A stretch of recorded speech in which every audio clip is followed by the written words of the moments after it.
I'm Jane Donovan. Come and join me on my new show, The Park Bench, where we discuss, share points of view, wisdom and advice on all the hottest topics being pondered in today's world. This is a show by all of us, for we the people, where you get to have your say on what really matters to you. Together, let's co-create to get the conversations happening right here on the Park Bench.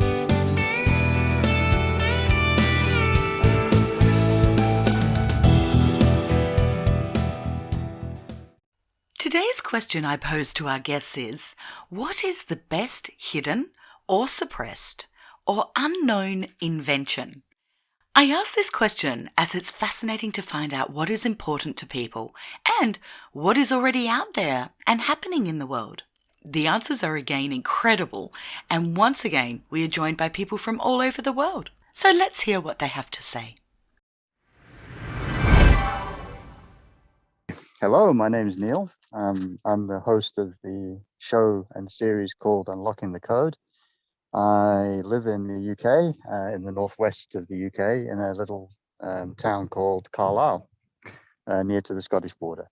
The one that comes to mind and the one that would do the most or would help the most people across the world is the invention of osmosis of water from directly from the atmosphere. And it is already available. The blueprints are there, the PDF is there, but it's been suppressed by governments because they want to control the water that you drink. Now, this works on a principle of the humidity that's in the air, and it extracts the water directly from it. So it's pure water. It's not affected by chemicals. It's not affected by anything else.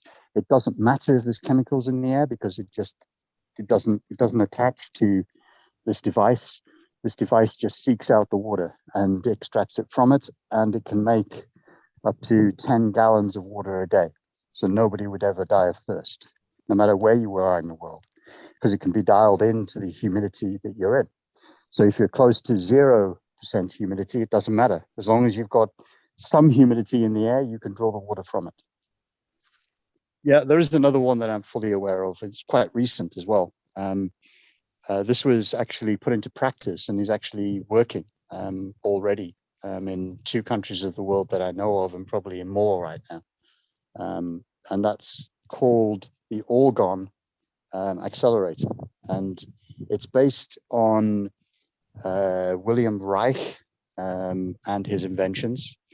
And what it does, it resonates at a certain frequency, and it can be tuned into radio stations as well in order to put out the frequencies of love, 432, 528, and so on.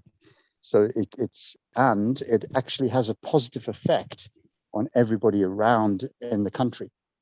So you only need one in the country for it to have a positive effect on the people. And the countries affected were Algeria and Uruguay. That's the 2 countries where this German guy built these machines and put them in place. And they have had massive positive effects in their country. They've calmed the population, they've reduced crime, they've reduced the poverty levels, everybody's helping each other, everybody's much happier. And it's just incredible. I mean, Algeria, I don't know if you know a lot about Algeria, but pre 2000 was a very dangerous place to be in terms of terrorism. There was just fighting on the streets and so on. So they're in the midst of almost a civil war situation. But now it's all quiet, it's all peaceful. And they're out of all of the countries of the world, Algeria and Uruguay have never made it, right? And have never been mentioned as part of COVID. Neither country has ever had a mention. So that's quite interesting. But this invention exists. I don't know the cost of it, but I've actually got pictures of it being built, and I've actually got the details of the guys who built it and where they're based. Hi, my name is Jason and I'm from Whangaroa, New Zealand. Yeah, I mean, the main one for me is, just as far as my research and what I know and what Tesla was working with, which is the getting energy and power from the ether.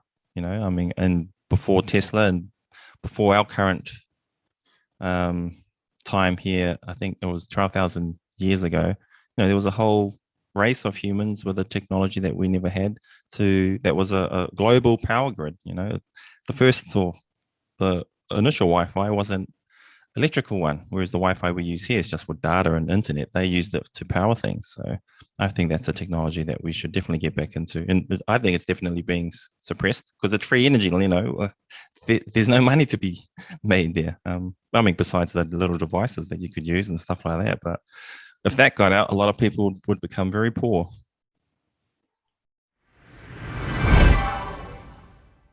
Hi, it's Adam from Mount Barker in South Australia, 46 and fabulous. I think there's a number that we could touch on. Perpetual energy, fusion energy, med beds.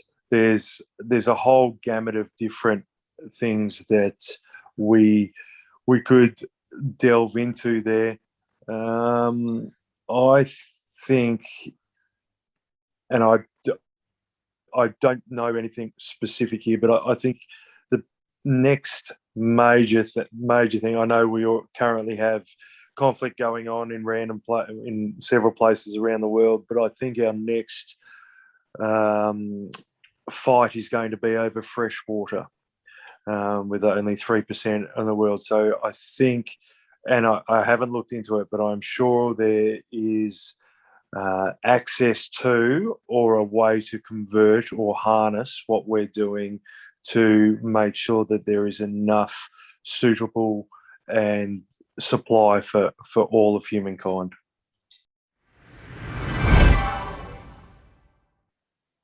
Hello, everyone. My name's Nikki. I'm from Ask the Body Kinesiology in South Australia.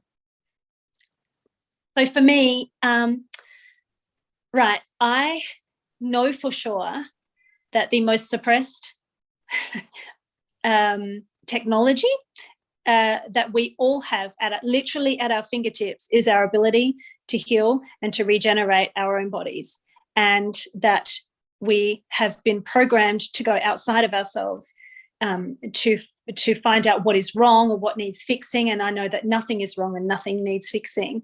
And that, so obviously I'm working as a kinesiologist, I'm reminding people and rehearting people with their truth that your body, we can cut, we'll bleed, and we will heal most of the time. Sometimes we need a little bit of assistance, but honestly, the answers to everything for our health and our healing is within. I'm going to go to most recently, a really common one in my clinic space has been around birth, that for somehow we ended up thinking that we need to go to hospital to birth, and that was the go-to. I mean, there may be exceptions where we might need some assistance medically, but really our body knows what to do.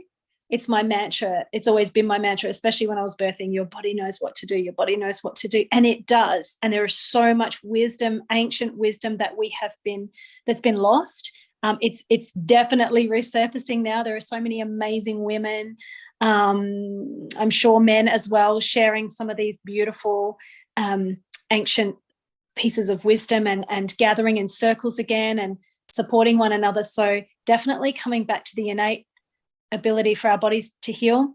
And as a kinesiologist, obviously I use muscle reflex testing to dialogue with the subconscious mind. I mean, that just blows me away every single day. I've been doing it for so long now, but honestly, it's such a simple thing, but yet such a profound thing. And it's not until someone's on the table and we're working with it, I like to really drill it in and show them, look at how your body works and how you can, and I'm not doing anything to you.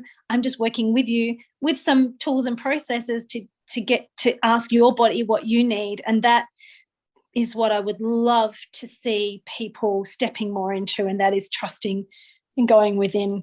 for all the answers for their healing. I mean, that's the most amazing technology we can ever tap into. And it's free. Yep.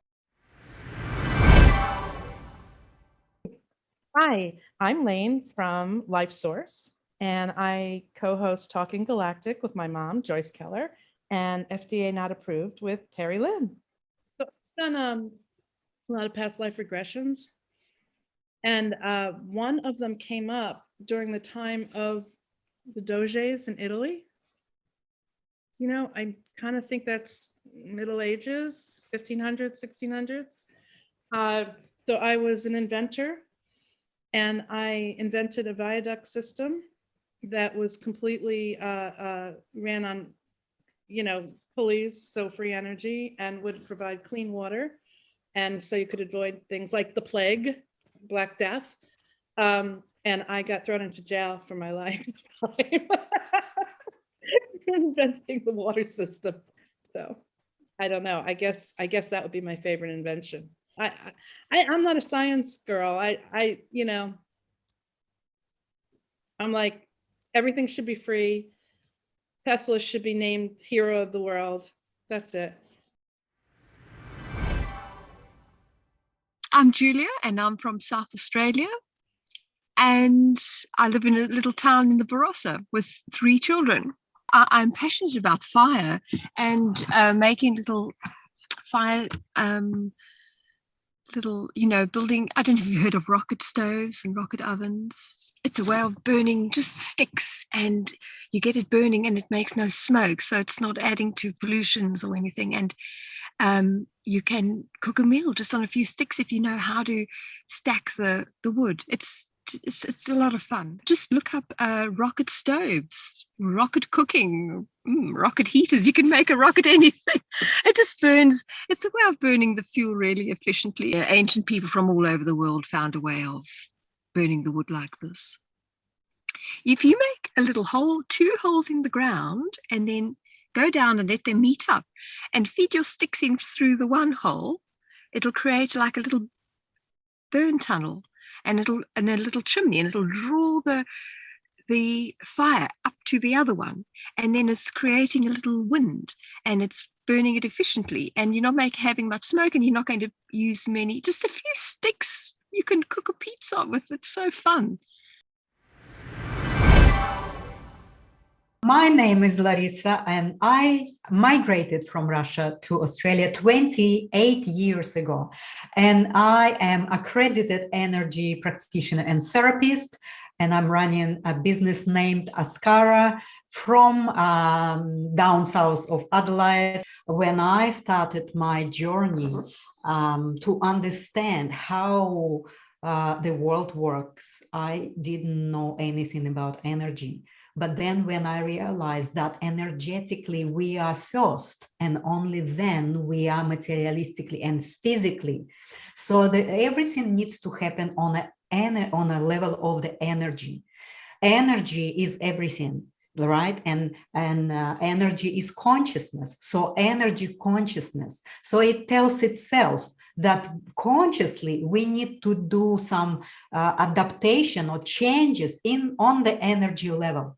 And then everything that is in the matter will be changing automatically, because we're doing the fundamental changes on the energy level, right? And for me, it is related to us personally as a human beings. With all our energy consciousness, we can reverse and recreate disease into the wellness. We can recreate problem into opportunity. We can recreate ordinary to extraordinary. So this is the power that we have by changing the energy consciousness, right? So this is really, for me, is my personal usage, and I use it and practice all the time. And this is something that I teach other people, and this is fundamental for all of us. So that's my kind of, it's not my invention, but it is becoming aware and recognize that this is a very powerful tool is something that we need to learn. My name is Rula Turgaidis, originally from Greece. I love to cook, to travel, and to do coaching work and journalistic work. I don't know if it's out there. All I know is that I've seen it in movies, and it's one of these things that kept me very, very curious. Like, how does this thing work? And this is teleportation. I love to travel. I'm a real traveler and gypsy style. And teleportation will be the thing for me. Yeah.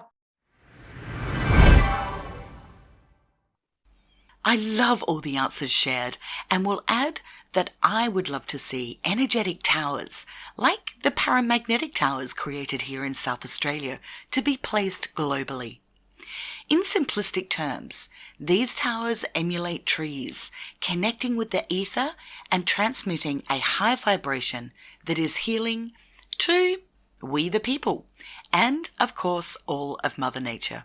As we raise our vibration, we become happier, healthier, more connected, and able to manifest easier from a conscious place. I have always felt that desperate people do desperate things, and happy people do happy things. So assisting the planet to be full of happy people will 100% result in a world that is changed to allow true freedom to lead purposeful, connective lives. You've been listening to The Park Bench with host me, Jane Donovan. To reach out to me, head to my website, janedonovan.com.au, and have a gorgeous day knowing you really are amazing.